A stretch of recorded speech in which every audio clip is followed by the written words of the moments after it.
Welcome, everyone.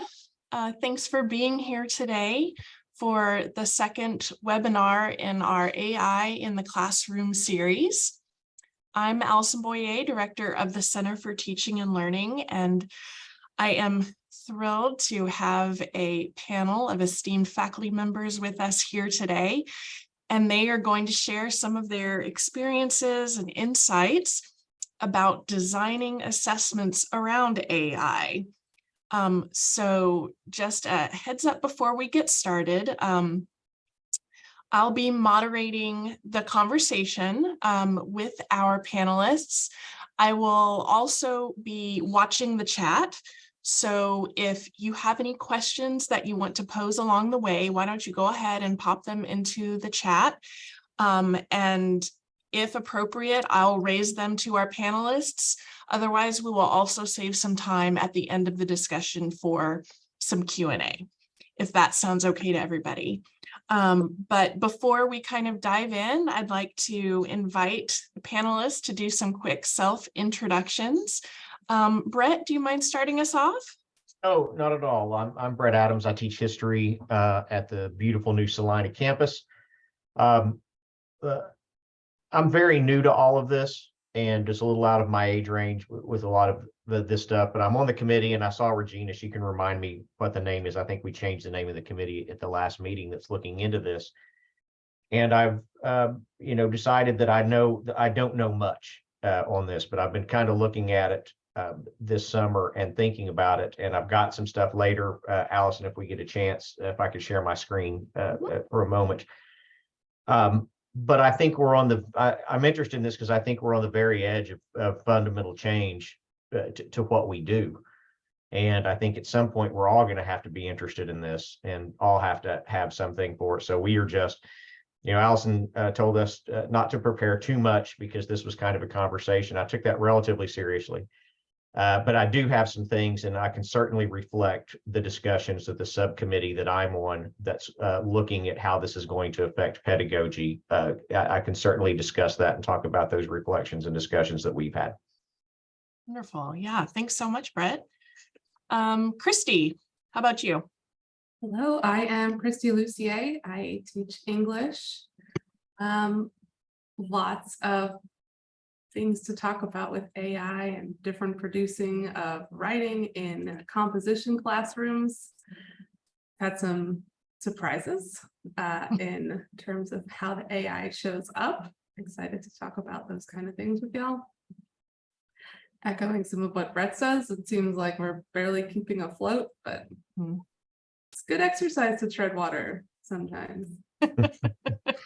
It keeps us fit and healthy, right? There we go. Yeah. Thanks, Kristie. And last but not least, Connie. Hi, I'm Connie Chan. I teach math.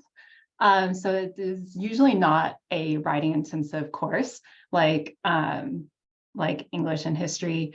And it's kind of interesting to see how AI is affecting it because, first calculators came along and then the math problem solvers came along. So there's always been a lot of technological advances in math that has affected how we assess and how we teach students, I guess, and affected what students need when they graduate and go into the field. So it's not as large of an effect, I think, on mathematics, but it still affects some of the pedagogy that I've used. In order to take care of the changes that have happened in the past, I have to keep evolving with that. So I also took this quite seriously when she said this is just a chat. So hopefully this will be helpful. Good. Absolutely. Y'all did the right thing. Just going to be a conversation. So let's see where it goes. Why don't we? I usually like to start off these discussions with kind of a broad question. So this is how I started our last panel discussion on AI. So I'm going to pose the same question to all of you. And that is, what is your general philosophy when it comes to the presence of AI in the classroom? How do you feel about it? How do you generally approach it? What's your philosophy? And anybody can go first. I'm not going to call on you unless you want me to. Yeah. Well, I could go first. My philosophy certainly is changing as well. The past 7 months have evolved as to how useful it is. And of course, my philosophy is centered around composition, writing. When I try to explain it to students in a writing classroom, I say, well, you've got to learn how to do math in school before you use a calculator in many instances. So this is not typically the place where you're going to go to AI first. And I like to tell them to think of it like another student in terms of how to use their work. You wouldn't copy and paste work from another student. Maybe it wouldn't be necessarily dishonest to compare notes with a student, see what they wrote, but copy pasting, patch writing, overly quoting would definitely be academic dishonesty if it was another student. So I encourage them to try to look at it that way when they're trying to think about if they're going to use it in their writing, and hopefully not so much. Thanks, Kristie. Brett or Connie, what's your general philosophy? Well, I haven't actually used it in the classroom as of yet, but my interest in it is because it is taken off in the business community, and we'll be doing a disservice to our student if we don't at least attempt to show them how to use it and to use it appropriately. And just like Kristie said, it's like if you're doing any research, you got to cite your source. So you need to make them aware that even if you use AI, you got to let them know that and make them aware that the information is only good if you look at it, because disinformation can come up as well. Absolutely, So yeah. you got to teach them how to properly use it and to not just take it without doing some deeper research on it. Yeah, absolutely. Thanks, Freddie. Brett, I think you were going to say something. Yeah, I don't know if I know what my philosophy is yet. I was talking to Aaron West earlier today, and I was making the comment, I think for the end of last semester and my summer semester, my grades need to have an asterisk like the steroid era in baseball, because the students are just using this more and more. And I understand the idea of figuring out how to use it in the classroom, and I think that's where we'll all have to go. But I also think we have to have some way of how do we know if we have an assignment we want students to do on their own, right? If that's still part of the pedagogy, how do you design those assignments? How do you limit the availability to use AI in those things? So I think you need kind of a dual philosophy. And as I'd be interested to hear what everybody here thinks, because I know in our committee, one of the issues that's come up is there seems to be a lot of ways you can think about how to build these assignments if you're doing a face-to-face class. But I think the philosophy for online classes is I think that's going to be a different and more difficult task. But I think, and I also think it's important to remember, this only hit about midway through last semester. I mean, we're still in some ways running blind on this, but there are a lot of colleges that have put up tremendous amount of information about how to use AI in the classroom and how to design assignments. There's actually a wealth of information out there. It's just not clear it's based on experience or just what people think the best practice is going to be going forward. Yeah, we're definitely kind of learning as we go, right? It's all so new. Yeah, and so with that, in face-to-face classes, I've been encountering students for years and years that they pull out their phone, they just snap a picture of a math equation, it'll solve it for them. So, and that's something I can't check with online. So a lot of math classes we've been doing proctored, and you watch them take the test. And I don't know if that's very interesting for professors. We just sit there and watch them take a test. For online classes, and you do have to work with the scheduling.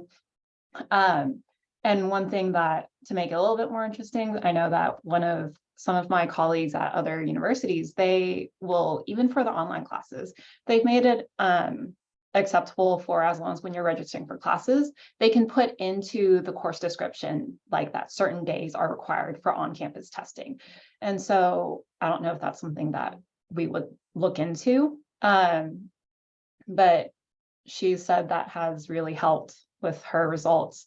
In terms of, you know, we're not teaching them face to face, but we can still maybe try to test face to face. Some other things that we've done in math, because I feel like just like with the calculator, it's here to stay. You know, it's we've made it, and why not use it? And it's, you know, gone into the field, and so students need to know how to use it appropriately. And so just like we teach them how to use a calculator appropriately, how to analyze what is a good solution, that's also some of the things I've done in assessments. Is sometimes I give them a solution. I say, is this a good solution? Why or why not? Is there an error in the solution? Identify it, explain how you would solve it correctly. If it's on like an open notes, kind of just classroom formative assessment type, you know, I can ask them, why do you think that? And they have to find an in-class resource, something we've done. And it just kind of helps bring it all back. Because currently, from what I've seen, I haven't played with like ChatGPT too much, but I know that there's a lot of AI resources. There's even an AI inside Snapchat, like their students' little messenger app. So it's everywhere. They can look like they're just texting their mom and it's AI. And I have just lost my train of thought. So sorry. It'll come back to you when you stop thinking about it. That's usually what happens to me. Well, Connie, you provided us a great segue, I think, into my next question for the panel, which is just, you know, what have you observed or experienced, or maybe even just suspected in the classroom with your own students in terms of how they're using AI to complete assignments or engage with coursework in general? You know, what are they doing with it as far as you know? Has anything surprised you? What challenges has it created for you, if any? Well, I think in my writing assignments, I think just looking at them, that more than half of my students are using AI to do them, and on short answers on the exams. I think this summer, for the summer class I'm doing, I thought I'd kind of fixed it, rewriting the questions a bit from from spring, and it doesn't seem to be working. I mean, I think the ChatGPT-4 is, you know, better than what ChatGPT-3 was, and it does more things and is able to write in a more personal voice and all kinds of things. I don't know how many people here have access to this, but a couple of weeks ago, the New York Times did an audio article where they interviewed students about AI, and these were from very prestigious students from prestigious universities, and they were all, man, once we figured out how easy that was, that's all we do. Why would we do the work? Kind of thing. And so that, I think, is just one of the things, the reality we have to deal with on that. Because I think it's, you know, for most students, I think there's two issues. One is it's super easy, but also I think students know that students that cheat are getting away with it, and sometimes are probably getting better grades than the students that do it themselves. So I think that's another kind of thing we got to wrap our head around a little bit, is when we think about how we design assessments and how we try to keep people from using this, or some people has suggested, find ways to incorporate it in the classroom that make sure that people are on an even footing if they're trying to do the course honestly. Thanks, Brett. Yeah, gosh, it's definitely sobering, right? Anyone else? Connie or Kristie, what have you seen? Yeah, one thing that was a surprise and an ongoing issue to navigate where the gray area ends is how Grammarly and editing tools can make a paper sound like AI generated. So many of us have probably seen the Turnitin AI detector.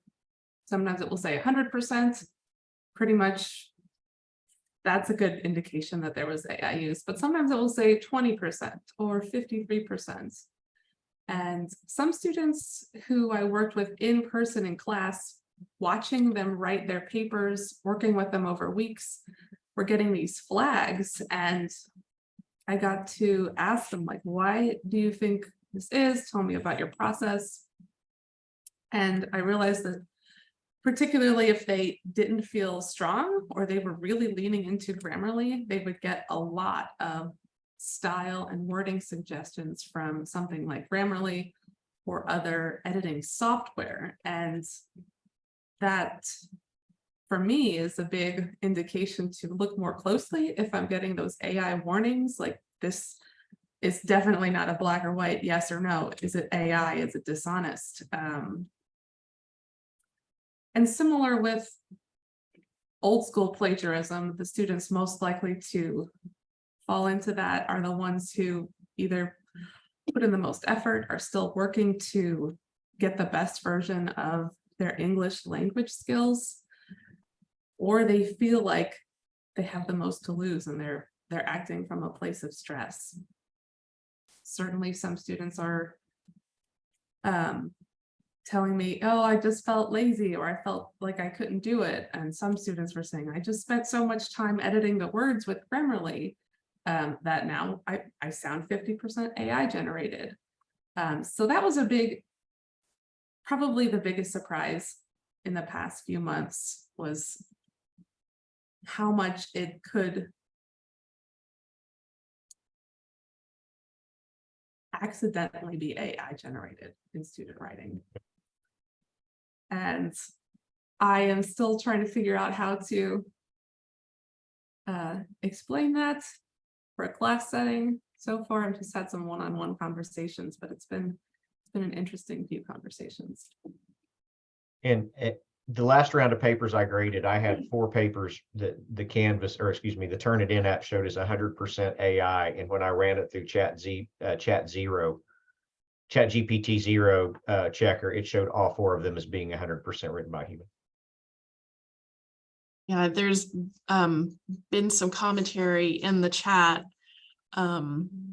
about detecting AI and those AI detectors. And I think what we've learned, what you're describing, Kristie, and what you're describing, Brett, and Regina posted a link in the chat to some very recent research about it. You know, what we're learning is that those AI detectors are not really reliable, and they're not necessarily accurate, and they can't tell us for sure whether something is AI generated or not, for a lot of those reasons that you brought up, Kristie. So it definitely complicates matters, you know. Mm-hmm. Yeah. Connie, what about you? What have you seen? I'm sorry, Well, Kristie. I was reading through the chat, and there's one that said that a lot of students say they use it for language enhancement, and that's always interesting to me. Like, how much of a usage is too much usage, right?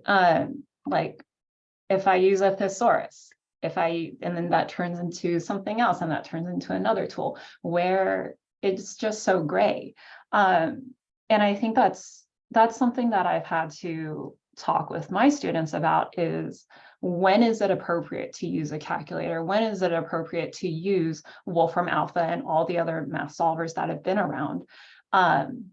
And from what I've seen in the past, it's worked most successful in terms of actual knowledge acquisition for students. It's a great tool for them when they're doing the homework, if they're those conscientious students that are very diligent about using it to solve the problem and then understanding what's been given to them. So I could see a student maybe using ChatGPT, creating a paper and understanding what is good about this paper. But should they be submitting that paper? No, because it wasn't their creation. But it's such a hard thing to nail down in terms of assigning grades, because some students, when they do the math homework, they use the math solver, they solve it, they get the answer right, but they know they don't understand it. They'll come into my office hours and they'll bring a new problem. And because math is a little bit different than a long, like page-long writing assignment, right? They just do new problems over and over using the problem solver to help them check. So I could see that in terms of maybe perhaps that was redundant. I'm with some English professors in here. But maybe they use that to learn about what is a good style, what is good language, what is, how to communicate something more effectively or more eloquently than what they currently have. Because especially if English isn't their first language. So I like that it's here to help some students. I have just always struggled with the grade assignment and the ones that don't use these tools to actually help their own knowledge improve, then and they're still getting the grade from it. And one part of us, we can be like, well, they're only hurting themselves. They're going to earn this grade, they're going to move on, and they're not going to be able to have these skills for whatever they need to progress to. But at the same time, like, I should be helping them see that. And so that's been my struggle with AI and with all the advances like this. Thanks, Connie. I think everybody's probably right there with you on that, right? Kristie, you were going to say something before I so rudely interrupted you. Do you remember what it was? Oh, no problem. I was just going to follow up and say the AI plagiarism detectors have become for me more of a follow-up needed detector. And there are some of the folks in the chat mentioned, they'll have random wrong facts. Sources will be really strange or completely made up. And if the case is that it was pretty well AI generated, there will be some other more concrete issues that will be easier to deal with. Like, you made this stuff up, or you're not really writing about the topic, or where did you find your sources? Because I don't think they exist. And usually the AI plagiarism, AI detectors will alert to those things more than actual AI writing, considering all the gray areas. Yeah, interesting to think about. So since we may or may not be able to detect whether or not our students are using AI to generate their work that they're submitting for our classes, I guess that leads me to my next question, which is probably the big reason everybody's here, right? And that is, what do we do about it? What changes have you all made, or are you planning to make or thinking about making to your own assessment tools or processes in response to this increased presence of AI in the classroom? What measures are you taking? What are you considering? What's worked? What hasn't worked? What can you share with our attendees today? I'm still working on that, but after looking at this in the last week, there seems to be some common themes. One is, reimagining how you write prompts if you want to stay with traditional writing. Somebody in the chat mentioned using a fictional character. I've seen that. I've seen also the idea of having people talk about their own lives, right? How would you, if you were alive during this time period, how do you think the energy crisis of the 70s would have affected you? Some things like that. Although, again, we're kind of in an arms race because the newer version of ChatGPT is supposed to be even better at doing that than the old version. And as some of you probably seen, hopefully students get smart enough to not leave the I'm a large language program, so I don't have an opinion at the beginning of the essay before they cut and paste it in. But there's also the idea of using, technology like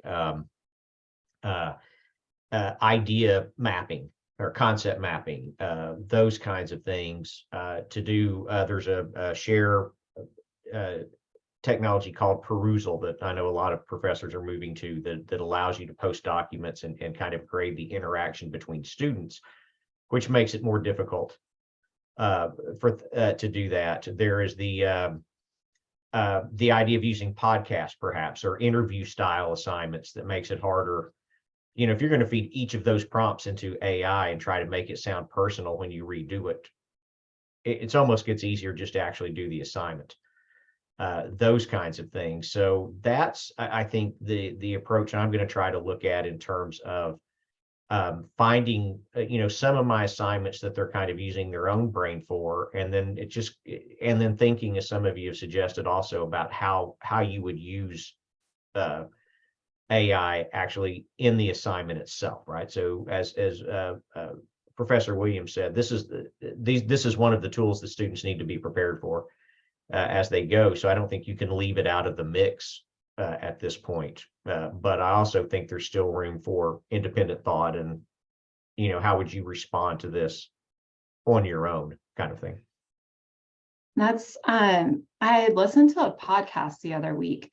It's put out by Planet Money, NPR, and it was all about AI. And these are journalists who were trying to investigate whether ChatGPT and AI could do their job. Because in the past, that was always something that they said, this creativity portion, like AI can't take our jobs for creativity. And it was very interesting to hear, because I think they said they were going to make the AI do the research, like write the interview questions, and put all of this together in a creative way for a podcast. And I think the first problem they encountered was like the paper they were using for research was too long for ChatGPT to really intake all of it. And so they wrote some code to break it down to digestible chunks, and then AI could like follow whatever research they were asking it. And I think one of the funniest parts about it was the last question that the AI created for these podcasters to ask I think the people who wrote this research paper was something about like, do you think AI can create interview questions, really good interview questions like this? And the writers had said, like, that's a really great question. I don't think so. And they're like, well, actually, AI just wrote this question I asked you. AI wrote every single one of these. And so these are people who've done research, they're experts, and they're still surprised by how much AI can do. So it was a very interesting podcast, if you like it, and then the last part I think that they also did in there was this creativity portion. And they had AI write, oh, maybe I'm thinking of a different one, but they had AI write kind of like a screenplay about something historical. And the details of how they could write it from different points of view were all in there. So I know, Brett, you mentioned students writing about something from their lives or from like a personal view, or writing with a certain voice, write it from certain perspectives. It seems that AI is getting better and better at that. So that was, I think, one kind of strategy that had been used, and it's starting to not be as effective. However, I think that you're right. The amount of work that these podcasters had to do in order to get this quality work was very, very high. And are students capable of all of those skills, of the coding skills needed to pull this information? So hopefully there's a way that we can kind of mitigate the use of it because of that. And the other thing is, people like to talk about themselves. So one thing that I found in one of my discussion assignments is, if I keep it fairly short and I allow them to, like you said, talk about themselves, they're much more willing to actually do the assignment. So for example, one of my assignments was when I teach logic, I asked them to find from a movie, a song, or a book, find me a conditional statement. That's a if something, then something. And they absolutely love it. And you get to see their personality, because this is something of their interest, and it's very short, right?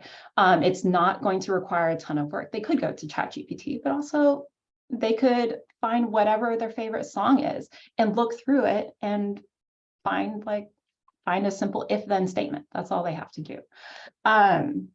So that's what I found, is making it something that low enough effort that they're willing to do it, and personal, like make it about them. And it finds, I think that helps the motivation at least. Sometimes it takes more work to do the cheating than to do the actual assignment, right? Kristie, how about you? Do you have any ideas, strategies? Yeah, a couple of things I thought about.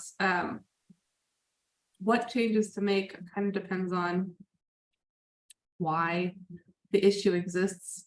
So in talking with a lot of students last semester who had these flags and said, what's going on? In so many words, some of them said, well, I heard about this thing that sounded like such a great tool, and it didn't occur to me that it was wrong to have it generate my paper. Assuming that they were telling the truth, they said, some of them were saying, like, oh, I heard about this and I used AI for an assignment in another class. So I just thought it's good in all scenarios and all situations. So maybe that's true, maybe it's not, but I wanted to clarify to the students in this class, at least in my class, and probably for most situations, it's not just a free-for-all.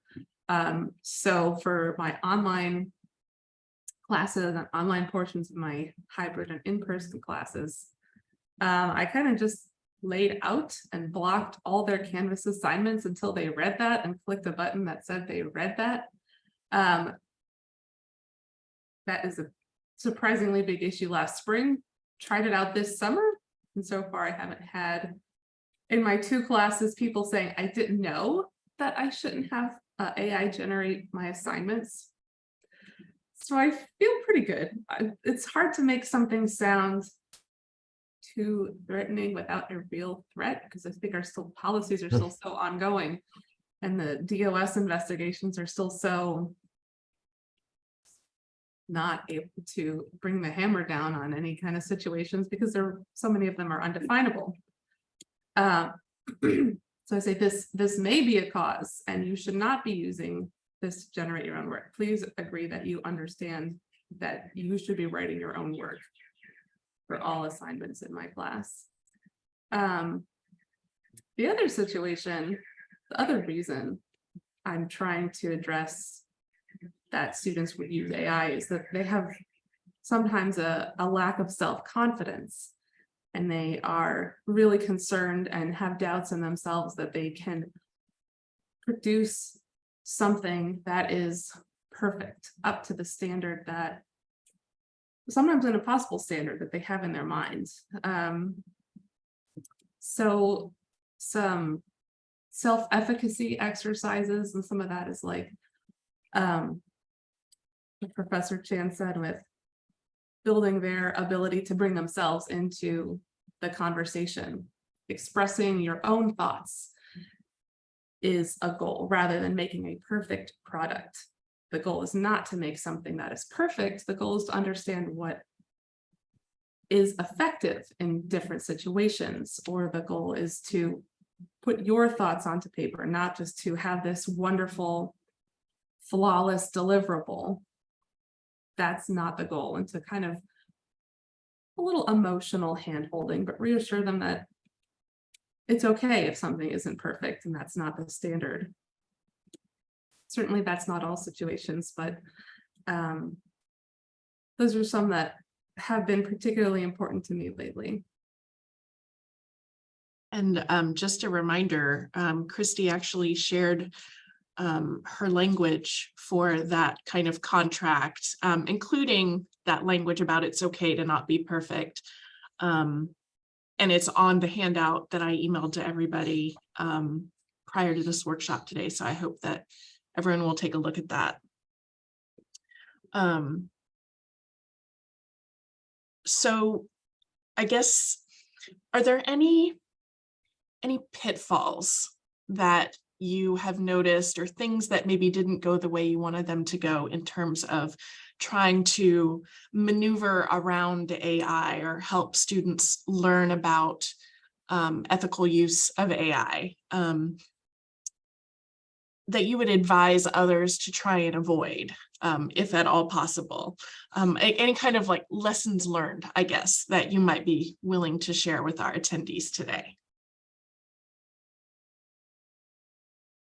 I am just personally, I'm not that far into it other than trying to, as I said before, it's trying to figure out how to minimize, use, and, think about how I'm going to change my course, because I think I've been doing this for almost 20 years. And this is, I think, the most I will have to ever think about how I'm structuring assessments and how I'm doing these things, because, I think there's still place, because I do standard, what amounts to basic, the college 5-paragraph essay. And I just don't think that's going to be effective. And I know Dr. West has been working on some alternative assignments with that he might want to talk about. But I think we're just going to have to look at, for me anyway, what can I do to still reach my goals for these students and, meet them at a place where they live instead of where I lived 15 years ago. I think one lesson I learned, and it looks like in the chat, there's some other people who have tried something like this. I think that this is along basically the lines of metacognition, and it's in reflecting. So I see that there's someone's done this in art and in government on the reflecting on what makes something, what makes a response good, or what makes an art piece good. How could you make it better? And so I've done that with math solutions. What I would advise is that students are not used to this. So the first time I had them do it, they were very resistant. They didn't want to answer because they didn't know what the right answer would be. And that makes them very, very uncomfortable. So I would definitely say, don't just put this on a test for the first time or assign it to any like major grade for the first time. I think the students need a lot of training in order to be able to answer that way, and it makes them very uncomfortable. And I think there's I had to do a lot of encouragement with them and take it in baby steps. So I had to scale it back to like reflect on this little thing, and I had to have them learn how to narrate their thought process in order to then be able to reflect back on that. So I like those assignments because I think if AI is going to be around to generate all these things for us, you still need to be able to evaluate it for quality. And if that is kind of where we're shifting some of our focus, we can help students do that. And then we can evaluate maybe the writing in that section, or the math understanding within that reflection, or the coding, like, why did you choose to use this command and this command? Why did you use this loop instead of that? And ask them about their choices, or ask them about whether you think someone else's choices are a good choice. But don't spring it on them cold. It was not well received, and it was very scary. So it sounds kind of like what you're describing, Connie, and what some of the things that people have been talking about in the chat. I'll kind of get at this idea of kind of showing your work, so to speak, right? Whether it's explaining decisions that you made, or showing track changes, or providing reflection, or some kind of metacognitive narrative or something like that as a way to get students to kind of demonstrate their learning in that way, and show their critical thinking behind it, which I think is super interesting. And I'm sure everyone who's taken a math class has seen the instructions, show your work, show your work. Well, now it's not always, after we had Wolfram Alpha, and you can have the computer solve the problem step by step, it'll show you all the work that you can copy down. So that's when I moved to now explain why that was a good decision. And so that's been that transition for me. I love that. What else? Kristie, have you do you have any pieces of advice or lessons learned? One lesson I'm still in the process of learning is how to best use discussion forums through Canvas for online classes or online components. Probably it is the easiest place to get away with copy pasting AI writing. So I am still trying different things with that. Explaining to them only goes so far as to why they should or shouldn't sometimes. One thing I'm trying out in a summer online class right now is having them submit their initial post as a different assignment and then submitting the same thing to a response paper, giving me a chance to go over it more and to sort of emphasize that it is an assignment they should be doing it themselves. I've tried in a previous summer class lowering the stakes of discussions. I really like discussions, probably like most people do, for having the students really try to engage with the highest level of ideas in my class, and having them write things that they perceive as hard to communicate or high stakes has certainly raised the likelihood that they would want to submit something that they didn't write themselves. So I've restructured my discussions a little bit to lower the stakes on that, have them be more personal, both in terms of not worth as many points in the grade, as well as more conversational and less critical. So I'd be interested to hear if anyone else has other things they're doing on online discussions as well. That is one of the stickiest points for me right now. That idea of lowering stakes is interesting. Kind of getting back to that idea of if we make it easier to do the actual assignment than to do the cheating to complete the assignment, maybe that will help. I wanted to point out Patrick made I think a really good point in the chat about if we teach our students, encourage our students to use AI in a transparent and academically professional manner, such as saying, this is how you cite it, you need to make sure you cite it, creates opportunities to address ethics in the discipline and the implications of misrepresenting their work, which I think is a really interesting point as well. We have about 15-ish minutes left in our conversation today. So I want to, before we open it up to Q&A with attendees, I want to ask our panelists, is there anything else that you want to touch on that we haven't yet discussed? And fully acknowledging the fact that we can really only scratch the surface of all of this today in an hour. But is there anything that you really wanted to talk about that we haven't gotten to yet? Not me. Kristie, Connie? I think it was brought up, but someone, I think it was Professor Adams, talked about mind mapping, developing the ideas before the writing. And I just think that is such an important, such a good idea. I just wanted to bring it up one more time. Kind of showing process, right? Right, and how to even think about before you put it in sentences and paragraphs, be able to put together how ideas connect with one another, how one source speaks to one another before you put the product of putting it into a nice little response paper or an essay question.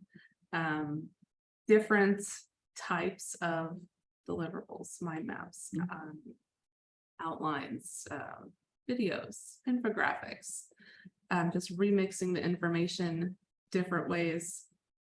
Different products are, I think, still a little bit harder to use AI for, at least for now, but they're also less stressful, lower stakes for students before they get to, and when they get to those higher stakes assignments, longer form writing assignments, then they have something to work with already. So it could de-incentivize, we've already done this work, might as well just write it out in sentences now. Yeah.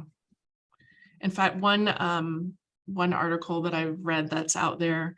I think the title of it is something like the college essay is dead. And it's, I think, that idea that you're getting at, Kristie, which is, maybe we need to try something new and different. I think that was in the Atlantic. So it's worth a read. Yes, thank you. Yeah, it's a good one. Well, how about we open it up to some more questions from our attendees today. We have a lot of people here in the Zoom today, so I'm going to ask that you post your questions in the chat just to keep things a little bit more efficient and organized, and I will bring them up to our panelists. And I've been trying to watch the chat and catch questions, but it's been super active, so I think I have probably missed some things. What questions do you have for the group today?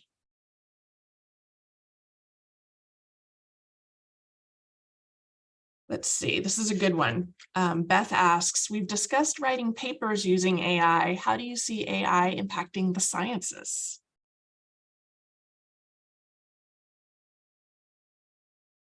And Connie, you're our representative STEM panelist today.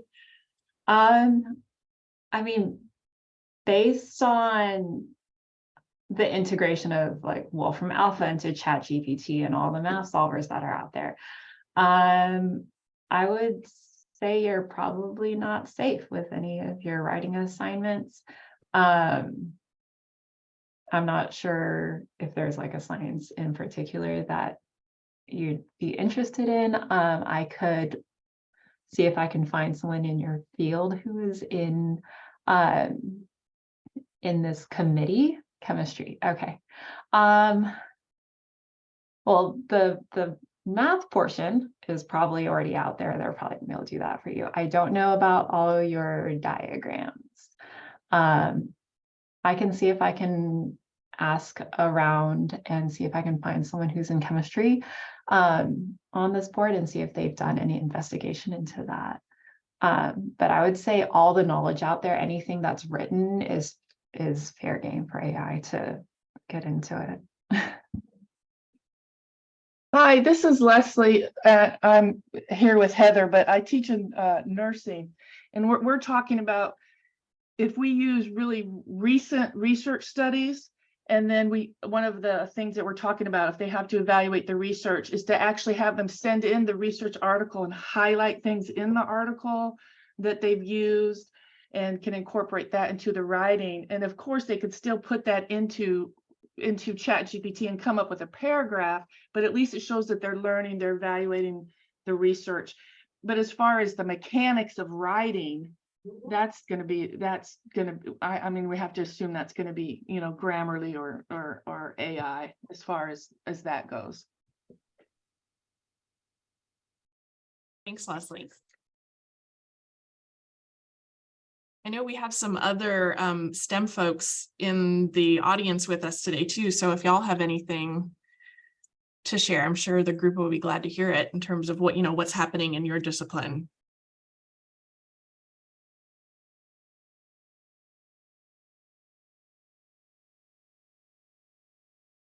Let's see here. Sure. So, in computer science, I've been working in the field for forever.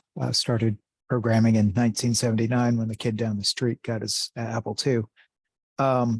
As an industry, we've always leaned very heavily on not reinventing wheels. We've relied very heavily on pair programming. We rely heavily on Stack Overflow and people being on sites and answering questions about how to do a particular trick or how to implement a particular piece of code. In that sense, ChatGPT is an extension of this, in the sense of it would be and there are courses on this on LinkedIn Learning and whatnot of, how to use ChatGPT as a partner when programming. And that's good. ChatGPT does generate really good computer code, really workable code. But then when I'm in this role, in terms of teaching a freshman level programming course to people who may have never been engaged in programming, it's an entirely different problem.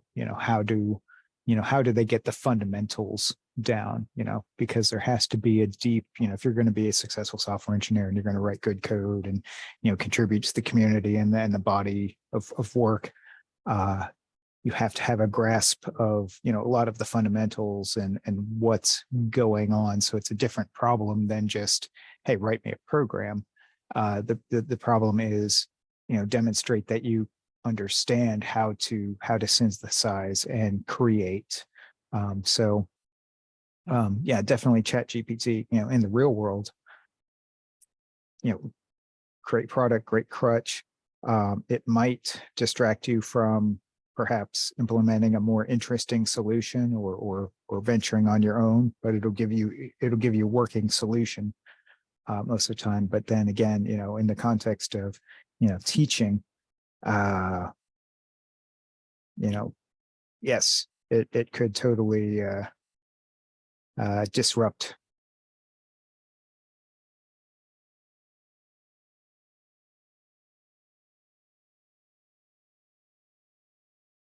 Thanks, Joe. Let's see, Kristie, it looks like we have a question for you from an English perspective. This is from Ryan. From the English perspective, will the English department need to rework the composition course catalog descriptions in the future to de-emphasize writing if we start encouraging professors to adopt alternative assessments?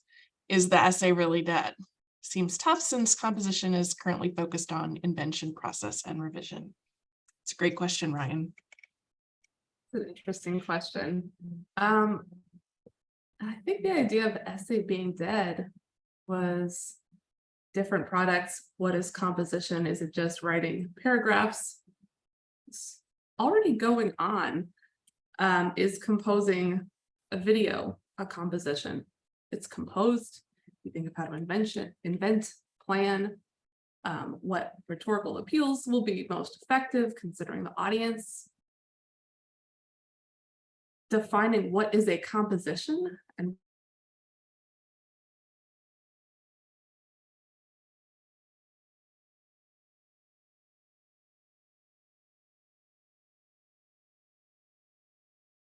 Kristie's frozen, it looks like. But this AI is definitely kind of forcing us to ask a lot of existential questions, right? About what we do as teachers, what our disciplines are, what we ask of our students, that's for sure. We have a few minutes left, so any last questions for our panelists or for the group at large while we're still here together today?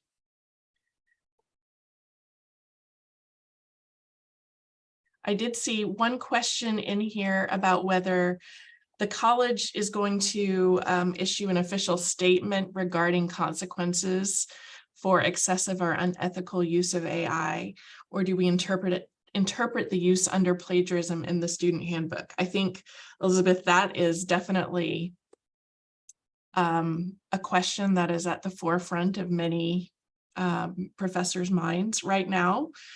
I know that the co-aid committee is working on a statement. Brett, you're one of the pedagogy subcommittee co-chairs, and Regina Hughes is one of the co-chairs of that committee. So you all might be able to speak to that. Rachel, I see your hand up if you want to speak to that.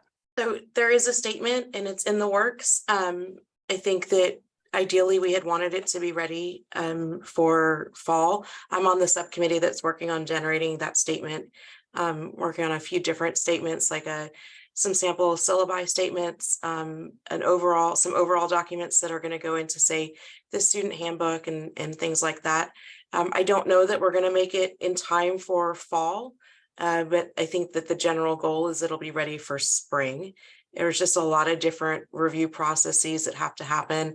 It has to be looked at by a bunch of different, a lot of different eyes and a lot of different elements. The the district is vast and wide and a lot of different elements that go on, but it is in the works. It's a really large committee, the co-aid committee, and it's been looked at by a lot of different people. And it is something that is being taken very seriously by the college and very seriously by everyone involved in it. And so just keep tight. There should be something coming out, some words coming out to everybody soon, but hopefully we'll have something definite for spring semester. Awesome. Thanks, Rachel. Brett, what were you going to add? Yeah, there is, even now, it's not under plagiarism, but it's in that same area in the student handbook. There is verbiage about using unauthorized software and programs and things like that this would fall under. It's not specific to AI, but there is wording in there that if you use those things without permission, it could constitute cheating. Thanks, Brett. Regina, what you were going to say something too? Yeah, I just wanted to kind of assure, we've had questions relative to when's the college going to do something, right?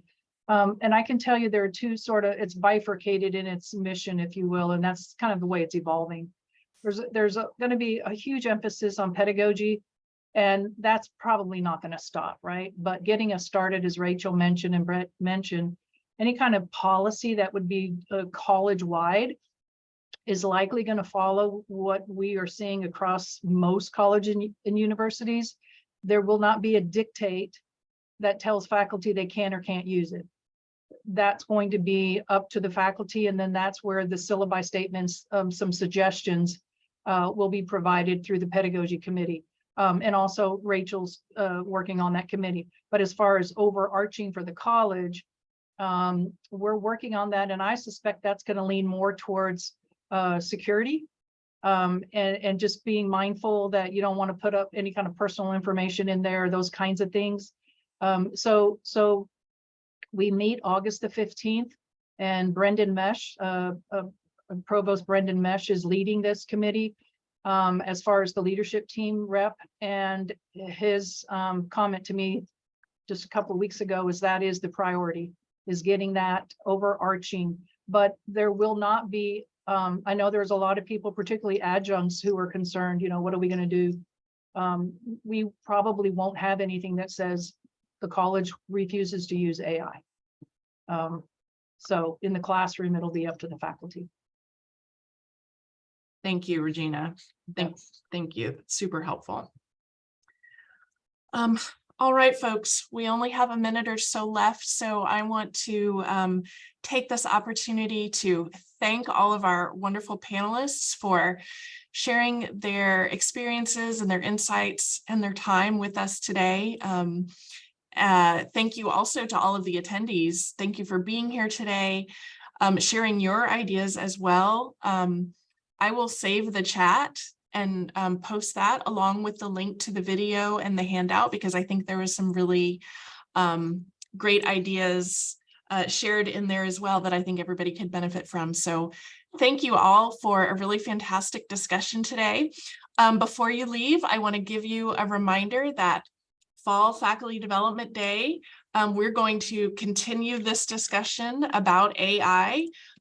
We have a great keynote speaker coming in, Peggy Semingson. We're also going to have another panel discussion with members of the Collin community, including faculty members and administrators and the District Dean of Students. So there's a lot more to come as we continue this conversation. So be on the lookout for more information about that. I put a link to the conferences page on the CTL website where you can register for the fall conference. And there is also going to be an opportunity for you to post some questions in advance. So keep an eye out for that. Thanks everybody for being here today, and stay cool as best you can. Thanks everyone. Bye. Thank you.